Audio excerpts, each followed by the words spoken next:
الله الرحمن الرحيم الحمد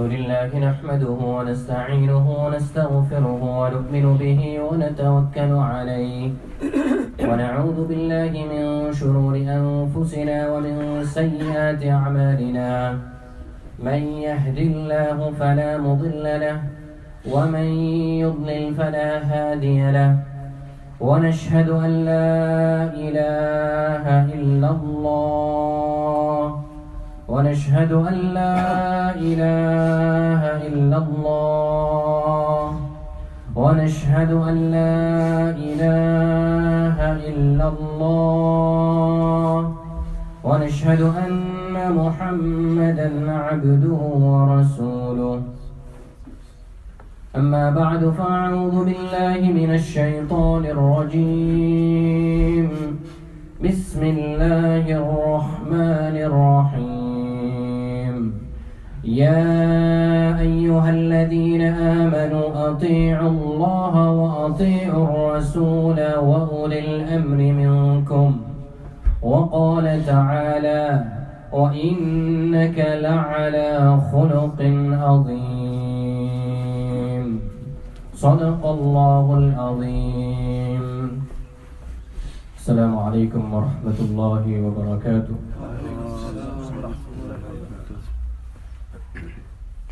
It is again a day where we can speak about Allah subhanahu wa ta'ala and His beloved Nabi salallahu alayhi wasalam. We live in a society where if I was to mention a few names, everybody could tell me a few things about them. For example, Ronaldo, Messi. If I was to see these two names, everyone will tell me they are footballers and they'll tell me exactly who they have played for, which country they're from. They'll even tell me their girlfriends' names. This is how far it gets to. And we are living in this society, and this is why we know all these things, because these are the things that are always being spoken about. When we look at the youngsters today and we ask them, what do you want to be? Most of them, especially in the last couple of years, they'll say, I want to be a YouTuber. These are the things that we hear. These are the things that they hear about in school, these are the things that they talk about, and these are the aspirations that they have because of the environment they are in. Today, I want to speak about the best of our role models, the one and only Nabi salallahu alayhi wasalam. Nabi salallahu alayhi wasallam was sent into this world as a mercy to mankind, to show the people who to go towards, what to be like, how to live your life, how to please Allah subhanahu wa ta'ala. This is the aim that we want to have. And if we follow Nabi sallallahu alayhi wasallam, we will be successful. This is what Allah subhanahu wa ta'ala has said to us. This was the reason for Nabi sallallahu alayhi wasallam coming into this world. When we look at the life of Nabi sallallahu alayhi wasallam, we can see the qualities that we have. You know, many a times if we were to speak about Nabi sallallahu alayhi wasallam, we ask somebody, we ask a Muslim, sit down, tell me for 5 minutes, I want you to sit down, tell me about Nabi sallallahu alayhi wasallam. Many of us would find it very difficult because it is not something that we speak about very often. And whereas in the other way, I say to you, speak to me about Ronaldo for 5 minutes and you'll go on and on and on and on and you tell me everything. But why? Because this is not what we speak about. So many of us don't even have an in-depth knowledge of Nabi sallallahu alayhi wasallam. Today I want to just brush through a few things. Of course, even if I was to sit here until next Jummah and sit and talk about Nabi sallallahu alayhi wasallam, I would not be able to cover each and every aspect about why Nabi sallallahu alayhi wasallam is the most beloved to Allah subhanahu wa ta'ala and why he is the one to follow. But I will try my best and I will speak to you about what Nabi sallallahu alayhi wasallam brings to us as Muslims. Why Nabi sallallahu alayhi wasallam is so great for us. Why we should follow Nabi sallallahu alayhi wasallam and nobody else. Nabi sallallahu alayhi wasallam was born at a time in Mecca when people really were so ignorant. They didn't know exactly what was going on. They would bury their own daughters alive. This was the state of the people of Arabia. that they would bury their own daughters alive. And Nabi salallahu alayhi wasallam, when he was born, there are many miracles which have been mentioned about what happened when Nabi salallahu alayhi wasallam was born.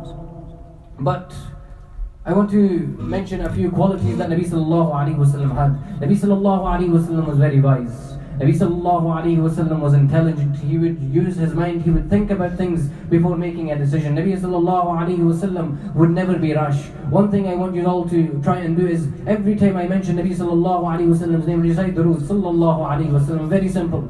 With the amount of time that I'm going to say Nabi sallallahu alaihi wasallam's name, inshallah we'll have a full durood going on by the end of Jummah. That this is one thing Nabi sallallahu alaihi wasallam mentioned, when he went onto the mimbar and he said Ameen 3 times. This was one of the mentions. This is one of the du'as Nabi sallallahu alaihi wasallam, he said Ameen too. That when a person recites, when a person says, when he hears the name of Nabi sallallahu alaihi wasallam, if he doesn't send durood upon Nabi sallallahu alaihi wasallam, Nabi sallallahu alaihi wasallam said destruction be to that person. We do not want to be destructed. We want Allah subhanahu wa ta'ala to be pleased with us. We want to be one of the ones that Nabi sallallahu alaihi wasallam is pleased with us.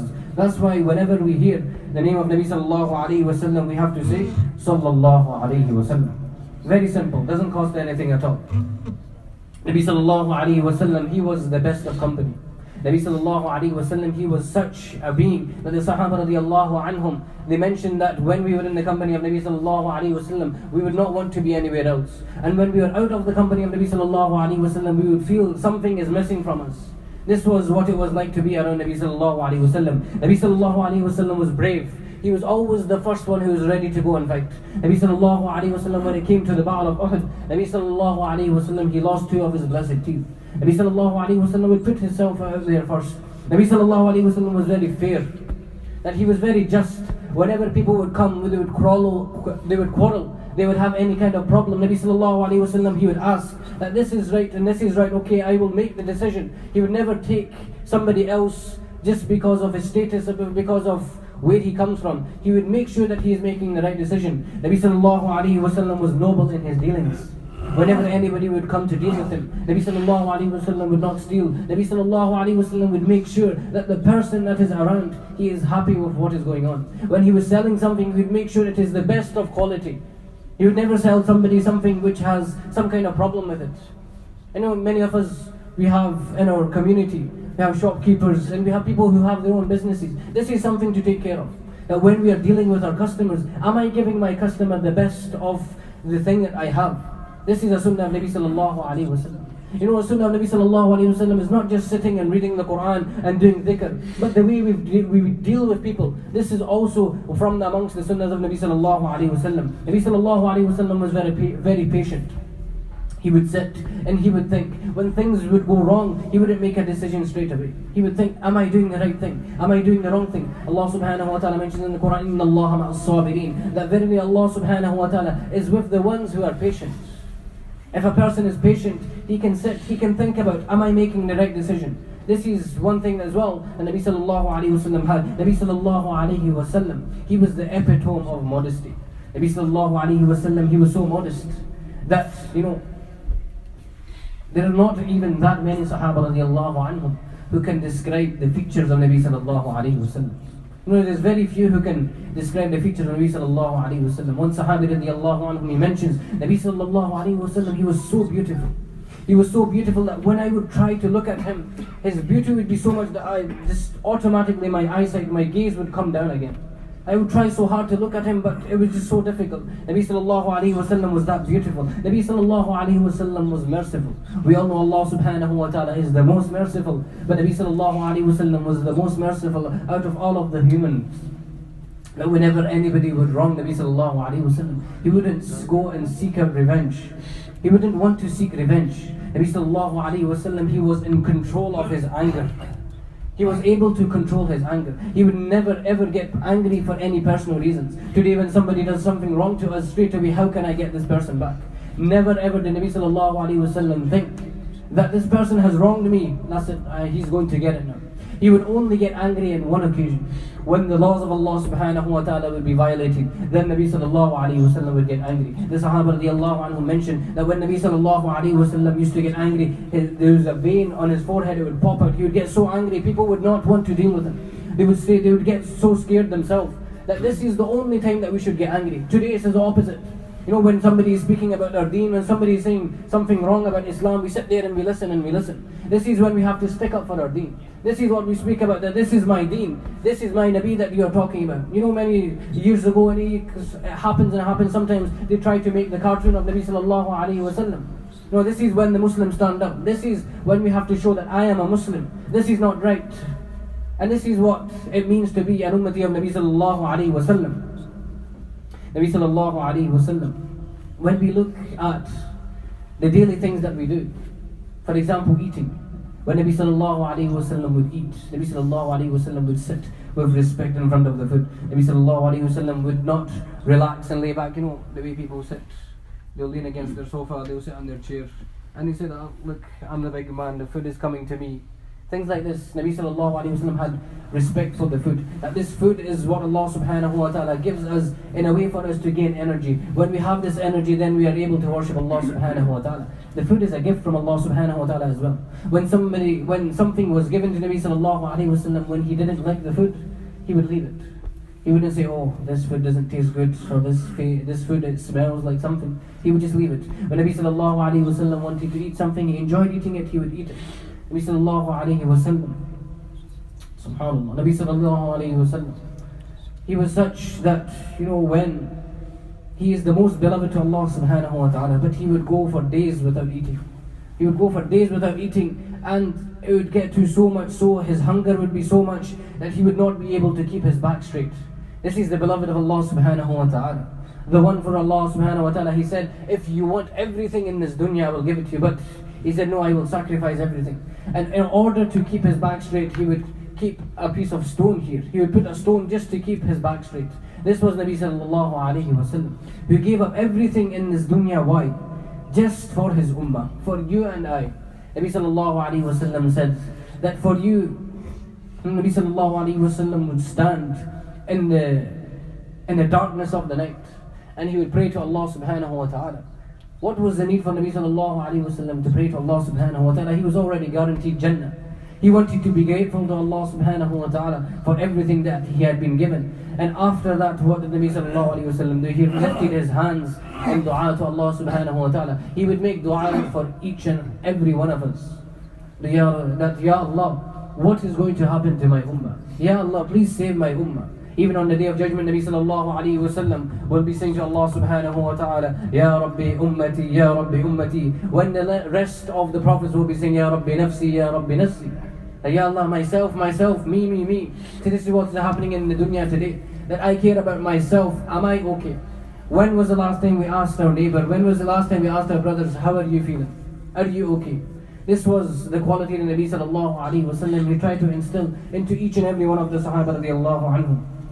When it came to dealing with people, Nabi sallallahu alayhi wasallam, he would accept gifts. Nabi sallallahu alayhi wasallam would give gifts. Nabi sallallahu alayhi wasallam was very simple. He was simple in a way that he would, even DIY. DIY is a sunnah of Nabi sallallahu alayhi wasallam as well. Nabi sallallahu alayhi wasallam used to fix his own shoes. Nabi sallallahu alayhi wasallam, he would go out, he would milk his sheep. Nabi sallallahu alayhi wasallam would help his wives around the house. Nabi sallallahu alayhi wasallam would do housework. In our culture, it is that the man has to sit on the sofa and order his wife around, do this and do this and do that, and the wife has to do everything that she is told. But Nabi sallallahu alayhi wasallam taught us through our religion that a man has to help out as well. That there is no harm in a man helping out his wife. In the culture, another thing which happens is when the mother-in-law comes over, or when the son-in-law goes to the mother-in-law's and she sees that the son-in-law is doing work, so she'll get confused. That why is the son doing work? You're not supposed to do any work. You're supposed to sit, and she is supposed to serve you. This is not what Islam teaches as well. Nabi sallallahu alayhi wasallam taught us that the wife and the husband, they are a team. They help each other out. If the wife is going to do the cooking, the husband can do the washing. When was the last time we had this in our Pakistani culture? I don't think it's allowed. It's like haram. That the men are not allowed to do anything. The men are only allowed in the kitchen, eat your food and get back out again. This is the only thing allowed. Now ask yourself, when was the last time you were at the sink and you were washing the dishes? This is a sunnah of Nabi sallallahu alayhi wasallam as well. Helping out your wives, helping around the house. doing the hoover, cleaning the windows. It can't be done. It's allowed. This is another way for the bonding to happen between a husband and a wife as well. Allah subhanahu wa ta'ala sent us Nabi salallahu alayhi wasalam to teach us these things. Nabi salallahu alayhi wasallam was so humble. So humble, he had no pride in him whatsoever. It is mentioned that when Nabi sallallahu alayhi wasallam would walk, he would walk with his back would be slightly tilted forward. Nabi sallallahu alayhi wasallam, his gaze would stay low. He wouldn't look around and look at what's happening over there and what's there. He would just concentrate on where he was walking. He was able to look after his gaze. Nabi sallallahu alayhi wasallam, he loved the rich and the poor. He loved the poor more than the rich. Today what happens is when we find out that there is a person around, he has a lot of money, we try and become best friends with him. Well, let's go and speak to him, maybe we'll get some benefit from him. But Nabi sallallahu alayhi wasallam, he loved the poor. Whenever a poor person would invite him to his house, he would go, he would help them out. Whenever anybody was in need, Nabi sallallahu alayhi wasallam would help them. He was never scared of anyone. He wasn't scared of a king, he has so much power that because of him having power, I should stay away from him. This was not the way of Nabi sallallahu alayhi wasallam. Nabi sallallahu alayhi wasallam has taught us so many things. Nabi sallallahu alayhi wasallam came into this dunya. Nabi sallallahu alayhi wasallam, he wasn't fussy with the animal that he would ride on. Whether it was a donkey, whether it was a horse, whether it was a mule, it did not matter to him whatsoever. So today, we shouldn't worry, we shouldn't be bothered with what car that we have. As long as it gets you from A to B. That as soon as a new car comes out, I have to get it. I need to have an 18 plate. I need to have the 68 plate. That because of these, this is what the dunya is. That the dunya is going to keep on coming. Every year, a new registration plate is going to come out. How many times are you going to get the brand new car? As long as the car is doing the job for you, that's all that you need. Nabi sallallahu alayhi wasallam, he wouldn't like to ride on his mode of transport by himself. He would love to have one of the Sahaba radiallahu anhum with him. And the Sahaba radiallahu anhum would get so happy when they would get to sit with Nabi sallallahu alayhi wasallam. This was Nabi sallallahu alayhi wasallam. There is so much more that can be said. Time is not of the essence. I'll finish with one story. Once a Bedouin, a villager, he came and he saw that Nabi sallallahu alayhi wasallam was sitting around with his Sahaba radiallahu anhum. And he came and he looked and he saw what's going on.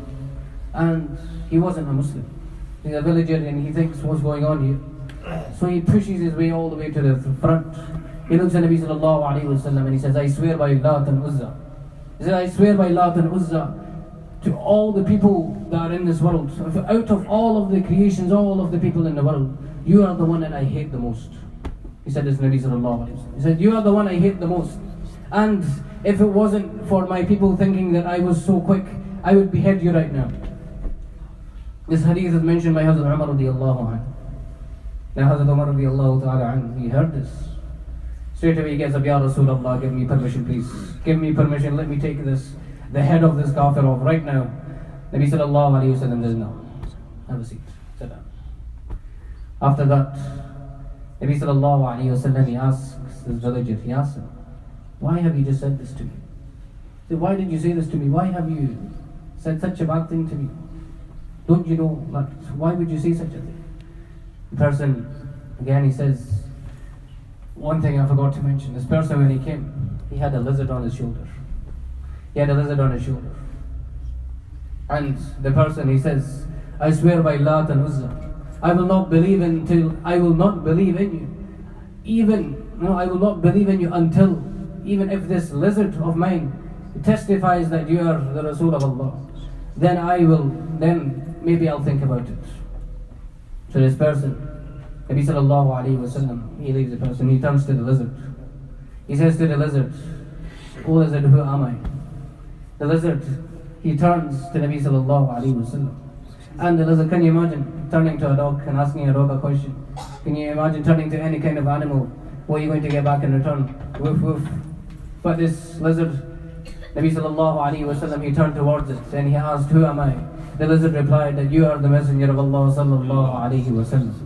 The lizard said, I testify that you are the Nabi of Allah. Straight away the Bedouin said, Ashhadu an la ilaha illallah wa ashhadu anna Muhammadan Rasul. The Nabi sallallahu alayhi wasallam was such a being. Allah subhanahu wa ta'ala created him for us so that we are able to follow him. Ya ayyuhalladhina amanu ati'u Allah wa ati'u ar-rasul. Allah subhanahu wa ta'ala mentions, O you who believe, follow Allah and wa ati'u ar-rasul, follow Nabi sallallahu alayhi wa sallam. If you want to be successful, follow the commands of Allah subhanahu wa ta'ala. Follow the sunnah of Nabi sallallahu alayhi wa sallam. In it is success. If we do want to be successful, this is the only way. Going after chasing money, it's not going to get us anywhere. Follow the sunnahs of Nabi sallallahu alayhi wa sallam. Try and bring each and every sunnah of Nabi sallallahu alayhi wa sallam into your life. This is the way you can be successful. May dua to Allah subhanahu wa ta'ala. He gives us the ability to understand the life of Nabi sallallahu alayhi wa sallam, to sit, to read, to listen to the life of Nabi sallallahu alayhi wa sallam, to try and bring each and every sunnah of Nabi sallallahu alayhi wa sallam into our life. Ameen wa akhiru da'wana alhamdulillahi rabbil alameen. From your sunnahs, please.